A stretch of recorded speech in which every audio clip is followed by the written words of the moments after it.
علی حسن بھائی ہیں، کہتے ہیں میں نماز پڑھتا ہوں لیکن قبلہ رخ نہیں، پھر ایک دم جو ہے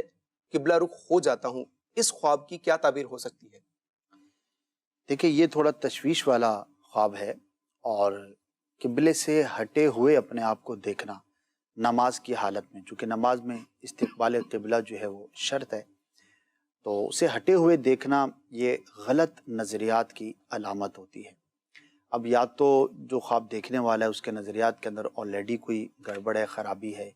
یا نظریات تو درست ہیں لیکن جن دنوں میں خواب دیکھا ہے ان دنوں کسی غلط نظریے والے شخص کو یہ سنتا ہے یا پڑھتا ہے یا کسی غلط آدمی کی صحبت اختیار کرتا ہے۔ تینوں میں سے کوئی ایک چیز ہو سکتی ہے، تو خواب دیکھنے والے کو چاہیے کہ غور کرے۔ اب یہ کیسے معلوم ہو کہ میں جس کے ساتھ اٹھتا بیٹھتا ہوں یا جس کی کتاب پڑھتا ہوں یا جس کا میں تقریر یا بیان سنتا ہوں وہ کیسا آدمی ہے؟ تو اس کے لیے آپ کو میں مشورہ دوں گا کہ دارالفتہ اہل سنت کا نمبر آپ کے پاس ہونا چاہیے۔ ہاں، جو بالکل معروف اسکالرز ہیں، مصنفین ہیں، جن کے بارے میں معلوم ہے کہ وہ درست اسلامی نظریات ہی کی بات کرتے ہیں، تو ان کو سننے میں کوئی حرج نہیں ہے۔ لیکن اگر آپ کو ڈاؤٹ ہے یا کوئی نیا مصنف آپ لینا چاہتے ہیں، تو جس طرح ڈاکٹر کے پاس جانے سے پہلے ہم 4 لوگوں سے مشورہ کرتے ہیں، جاننے والوں سے، کہ کہیں غلط آدمی کے ہتھے نہ چڑھ جائیں، اسی طرح